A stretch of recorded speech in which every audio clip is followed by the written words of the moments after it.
Ku do të flasim tani edhe pak në këtë temë, edhe ish kandidati për kryeministër nga radhët e PDK-s Bedri Hamza ka reaguar dhe ka komentuar mënyrën se si ish presidenti i Kosovës Hashim Thaçi u lejua që ta vizitonte baban e tij gjatë ditës së sotme në QKUK. Ai e cilësoi të panevojshme qasjen e gjykatës speciale në raport me kërkesat për vizitë humane, sidomos kur bëi fjalë për babain e vet Haxhiun. Ai thotë se me zotin Thaçi me presidentin Thaçi përveç relacioneve të punës ka pasur edhe raporte personale dhe familjare dhe sigurisht se këto janë edhe emocionet e përzijera për shkak se në anën pozitive të kësaj vizite thotë se e sheh në faktin që pas shumë kërkesave i është dhënë e drejta për ta vizituar babain e tij të sëmur.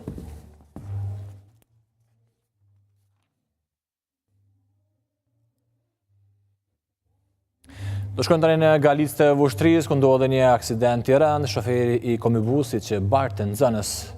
në shkollë humbi jetën, ndërkaq 7 fëmijë të tjerë